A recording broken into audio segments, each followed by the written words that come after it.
गुरु प्यारी सात संगत जी, आप सभी को प्रेम भरी राधा स्वामी जी।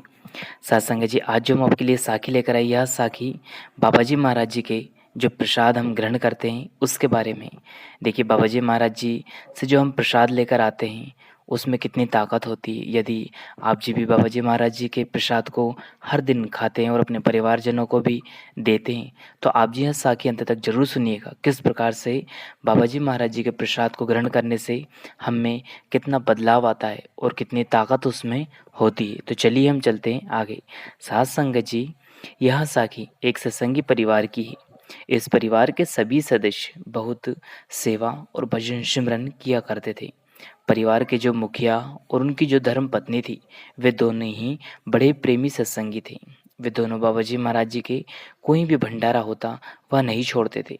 हर बार जब भी ब्यास में या दिल्ली में जहाँ भी भंडारा होता था, वे दोनों सत्संग में जरूर जाते थे और भजन सिमरन भी बहुत किया करते थे। सत्संग जी, उनकी एक बेटी थी, वहाँ भी उनके साथ सत्संग घर जाया करती थी और बड़े ही प्रेम प्यार से सेवा किया करती थी। सत्संग जी, उस बेटी को बाबा जी महाराज जी की कृपा से नामदान की बख्शिश भी समय से पहले हो गई थी। अब वहाँ भी सत्संग घर जाती, सेवा करती और भजन सिमरन भी खूब सारा किया करती थी। सत्संग जी, इस पूरे परिवार को बाबा जी पर बहुत ही विश्वास था। अब जब उसकी वो जो लड़की थी, वह उनकी पढ़ाई पूरी हो चुकी थी, तो उनके घर वालों ने सोचा कि क्यों ना अब लड़की के लिए कोई अच्छा सा रिश्ता ढूंढ लिया जाए। उनका मानना था कि काश कोई सत्संगी परिवार मिल जाए तो बेटी की शादी कर देंगे। सत्संग जी, लेकिन वो कहते हैं ना कि शादियाँ या यूँ कह लो कि जोड़ियाँ तो वहाँ ऊपर वाला पहले से बना कर भेजता है। हम हमारी कितनी ही प्लानिंग बना ले, कितनी ही हम हमारे बारे में या किसी और के बारे में सोच ले, लेकिन मालिक की जो प्लानिंग होती है उसके आगे हम सभी की प्लानिंग नहीं चल पाती। सत्संग जी, उन्होंने बहुत से रिश्ते देखे, लेकिन कोई सत्संगी परिवार उन्हें नहीं मिल सका। फिर उनके एक रिश्तेदार ने उन्हें एक परिवार के बारे में बताया। वह परिवार सत्संगी तो नहीं था, लेकिन सेवा भाव में बहुत ज़्यादा था और बहुत अच्छा परिवार था। वे भगवान को मानने वाले लोग थे और लड़का भी पेशे से टीचर था। तो उन्होंने रिश्ते की बात चलाई और दोनों परिवारों ने एक दूसरे से मिलकर रिश्ता भी पक्का कर दिया। अब लड़की को डर था कि वहाँ लोग सत्संगी नहीं हैं, तो कहीं वह मुझे सत्संग और सेवा पर जाने से मना ना कर दे। फिर लड़की ने मन ही मन में बाबा जी महाराज जी से विनती की, बाबा जी, भले ही वह सत्संगी नहीं है, लेकिन आप उन्हें अपनी ओर जरूर लगा देना, जैसे कि वह मुझे सेवा सत्संग घर आने और जाने से कभी भी रोक ना पाए। सत्संग जी, कुछ दिन के बाद शादी हो गई और लड़की अपने कमरे में बाबा जी महाराज जी की एक छोटी सी तस्वीर लेकर पहुंच गई। सत्संगत जी, जब वहाँ वापस अपने मायके आई तो उनके घर वालों ने उन्हें एक बड़ी सी तस्वीर दी। सत्संगत जी, तो वहाँ बड़ी सी तस्वीर जब शादी के अगले दिन ही लड़की की सास ने देखा कि यह तस्वीर कौन की है, तो वहाँ सास हैरान हो गई और देखकर कहने लगी कि हाँ, किसी और की तस्वीर हमारे घर में नहीं लगाना। सत्संगत जी, लड़के ने सख्त हिदायत दे दी कि देख, जो माता जी बोले वही तुझे करना है। आज के बाद हमारे घर में यह तस्वीर नहीं होना चाहिए। हम पूजा करते हैं, हमारे घर में एक अच्छा सा मंदिर है, सब वहीं रोज़ सुबह सवेरे इकट्ठे होकर सुबह और शाम पूजा करेंगे।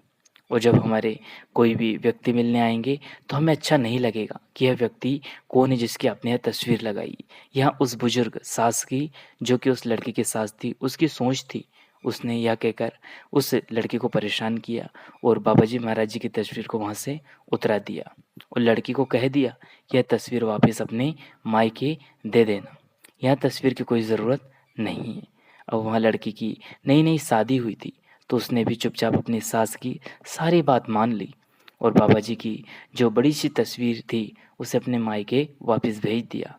सत्संग जी, एक छोटी सी तस्वीर को अपने बेटे के साथ टेबल पर रख दिया उस प्यारी सी लड़की ने, और रोज़ टेबल की जो तस्वीर रखी थी टेबल पर, उससे रोज़ अरदास करती और वहीं बेड के दराज में बाबा जी महाराज जी का जो प्रसाद होता है उसका पैकेट रख लिया। जैसे कि हम सब अक्सर बाबा जी के प्रसाद के 2 दाने हर रोज़ खाते हैं, तो लड़की ने भी 2 दाने प्रसाद के लेना शुरू कर दिए और अपने पति को भी खिलाना शुरू कर दिया। हर रोज़ दोनों पति पत्नी प्रसाद के 2 दाने खाते। यह कुछ दिनों तक चलता रहा। कुछ दिनों के बाद लड़की की सास ने जब अपने बेटे को दराज में से प्रसाद निकाल कर आते और खाते देखा, तो उसने पूछा, यह क्या है जो तू रोज़ खाता है? तो लड़के ने कहा कि पता नहीं माताजी, यह शायद कहीं का प्रसाद है जो आपकी बहू मुझे रोज़ देती है और खुद भी खाती है। यह सुनकर सास को बहुत क्रोध आ गया और उसने उसी समय उस बहू को बुलाया और कहा, यह क्या है? तुम मेरे बेटे पर कोई जादू टोना कर रही हो क्या? इसमें क्या मिलाया है इस मिश्री में तूने? तो लड़की ने कहा, माताजी, यह हमारे प्यारे बाबा जी महाराज जी का प्रसाद है और मैं यहाँ हमेशा से खाती आ रही हूँ। तो लड़की की सास ने क्रोध में कहा कि यहाँ सब खाना है तो खुद खा, मेरे बेटे को खिलाने की ज़रूरत नहीं है। सास संगत जी यह कहकर साथ वहाँ से चली गई। लड़की की सास के ऐसे बर्ताव के कारण ही इस परिवार की और उनके जो मोहल्ले में रहने वाले एक परिवार था, उनके बीच कई समय से यानी कि लंबे समय से लड़ाई चल रही थी। आए दिन लड़की के सास उस परिवार के साथ लड़ाई करती थी और अब ऐसा ही बर्ताव सास ने जो उसकी बहू थी, वह लड़की थी, उसके साथ करना भी शुरू कर दिया था। हर समय लड़की की छोटी-मोटी बातों पर बहुत कुछ सुना देना सास के लिए अब आम बात हो गई। जब लड़की संडे वाले दिन सत्संग घर जाने लगती, तो सास उसको कोई ना कोई काम दे देती जिससे कि वहाँ सत्संग घर ना जा सके। साथ संगत जी एक बार की बात है, बाबा जी महाराज जी का दिल्ली में भंडारा था। तो लड़की के माता पिता ने लड़की और अपने दामाद दोनों को साथ ले जाने के लिए लड़की की सास से बात की। तो लड़की की सास ने मना नहीं किया और कह दिया कि ठीक है चले जाना। लेकिन जिस दिन जाना था उसके ठीक एक रात पहले लड़की के सास बीमार का नाटक करने लगी कि वह बीमार हो गई है और कह दिया कि लड़की और बेटा भंडारे में ना जा सके। और हुआ भी ऐसा ही। जब लड़के ने देखा कि उसकी माँ की तबीयत अचानक से बहुत ज़्यादा बिगड़ गई है, तो उसने लड़के से कह दिया कि ऐसे में माँ को छोड़कर हमें नहीं जाना चाहिए। तो यह सुनकर लड़की को बहुत बुरा लगा। लड़की कहीं न कहीं समझ गई थी कि यह सब सास जो मेरी है, यह जानबूझकर नाटक कर रही है। और जैसे ही भंडारा वाला दिन गुज़रा, शाम होते ही लड़की की सास एकदम से अच्छी, तंदुरुस्त और स्वस्थ दिखाई देने लगी। साथ संगत जी रात में जब लड़की सोने गई, तो उसकी आंखों में अपने सदगुरु से ना मिल पाने के जो आंसू थे और नम आंखों से उसने बाबा जी महाराज जी से जो अरदास की, वहाँ बहुत ही भावुक अरदास थी।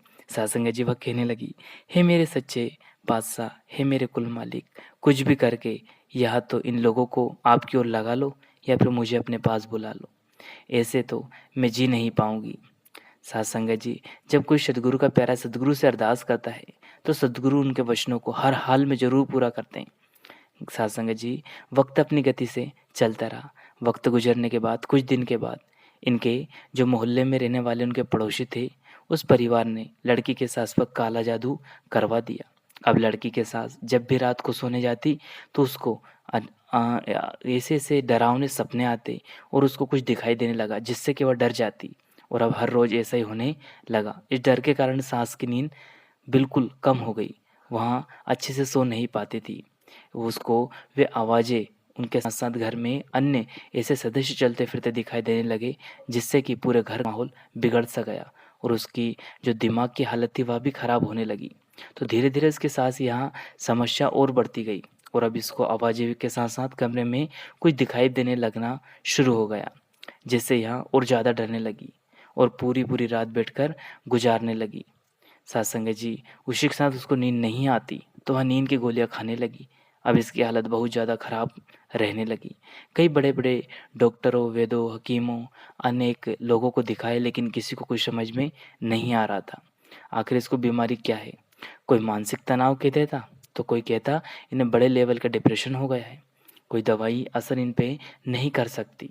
यह सब देखकर लड़की का पति बहुत ही घबरा गया। उसको अपनी माँ की चिंता सताने लगी। जब घर के इतने बुरे हाल हो गए, फिर एक दिन डरते हुए उस बेटी ने, उस बहू ने, उस लड़की ने अपने पति और सास से पूछा, अगर मैं आपको कुछ कहने को कहूँ या कहीं ले जाने को बोलूँ, तो आप मना तो नहीं करेंगी? सात संगत जी वह सास कहने लगी कि जब सारे ज़माने के डॉक्टरों ने और सभी वैद्यों हकीमों ने मुझे ठीक नहीं कर पाए, तो तू ऐसा क्या करेगी? लड़की ने कहा, मुझे पूरा विश्वास है अगर आप मेरी बात मान लेगी तो आप बहुत जल्दी और कम दिनों में ठीक हो जाओगी। तो सास ने कहा कि ठीक है, मैं तेरी बात मान लूँगी। तो लड़की ने कहा, आपको मेरे साथ हमारे ससुराल से हमारे मायके जहाँ कि हमारा सत्संग है वहाँ चलना होगा और वहाँ चलकर हर रोज़ थोड़ी बहुत सेवा करनी होगी। और हमें जो प्रसाद है उसके हर दिन आपको 1-1 2-2 दाने रोज़ खाने होंगे।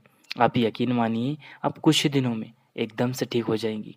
लेकिन आपको यह सब निष्काम भाव से और पूरे विश्वास और लगन और प्रेम से करना होगा। मन में ज़रा-सा भी डाउट यानी कि शंका नहीं रखना है।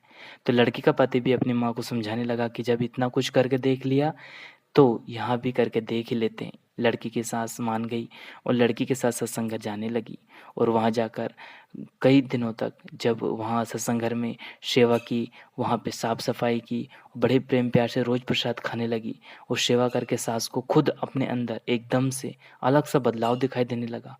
और अब जो उसके घर में आवाज़ें आती थी, उसको कुछ दिखाई देता और सब कुछ बंद होना प्रारंभ हो गया। अब उसको ना तो नींद की गोली खाने की ज़रूरत थी और ना ही कुछ उसको जागरण करने की यानी कि रात में जागने की ज़रूरत थी। अपने आप से उसको काफ़ी सारे बदलाव दिखाने देने लगे अपने अंदर। अब सास पर सेवा का ऐसा नशा चढ़ गया कि एक दिन लड़की की तबीयत अचानक से खराब हो जाती, लेकिन सास अकेले ही सत्संग घर जा पहुँचती और बड़े प्रेम प्यार से सेवा करती। यह सब देखकर वह लड़की बहुत ही खुश हुई। फिर से एक दिन लड़की कहीं बाहर से घर पहुँची तो उसने देखा कि बाबा जी महाराज जी की एक बड़ी-सी तस्वीर घर के दीवार पर लगी हुई। यह देखकर लड़की बहुत खुश हुई और पीछे से उसकी सास ने कहने लगी कि तेरे सद्गुरु तो वाक़ई में बहुत ताकतवर है बेटा और यह फ़ोटो हमेशा यहीं लगी रहेगी। अब यहाँ सब लोग भी सत्संग घर जाने लगे और बाबा जी के भंडारे में भी हमेशा जाते। सत्संग जी मालिक ने किसी को अपनी ओर अगर लगाना होता है तो कोई ना कोई ज़रिया, कोई ना कोई उसका जो मालिक का बंदा है उसे ज़रूर भेजता है। अब मालिक ने इस परिवार को अपनी ओर लगाया था तो एक सत्संगी बेटी को उनके घर बहू बनाकर भेज दिया। लड़की की अरदास भी मालिक ने सुन ली। सत्संग जी यह थी हमारी आज की बहुत ही अच्छी रूहानी साखी जिससे हमें प्रेरणा मिलती है कि यदि मालिक पर भरोसा है तो वह आज नहीं तो कल हमें और हमारे परिवार को उसकी ओर मोड़ ही लेता है। तो कोशिश करें अगर घर में एक भी सदस्य उस मालिक से जुड़ा है तो उस परमपिता परमात्मा पूरे परिवार की ज़िम्मेदारी उठाने की हमें हिदायत देता है और हमें विश्वास है कि वह कुल मालिक सभी की संभाल करता है। तो सत्संग जी अगर आप जी भी बाबा जी महाराज जी के जो प्रसाद रहता है उसके अगर रोज़ आप ग्रहण करते हैं तो यह साखी आपको सुनकर इस प्रेरणा ज़रूर देगी कि हमें भी कुल मालिक पर भरोसा करना है और भजन सिमरन जम के करना है।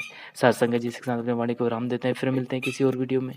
तब तक आप जी अपना और अपनों का ध्यान रखें। अगर वीडियो पसंद आए तो लाइक कीजिएगा, शेयर कीजिएगा और चैनल को सब्सक्राइब करके बेल आइकन को प्रेस कर ले जिससे कि आपको ऐसी वीडियो मिल सके। जी अंत में आप सभी को प्रेम भरी राधा स्वामी जी। शुक्रिया। Take care.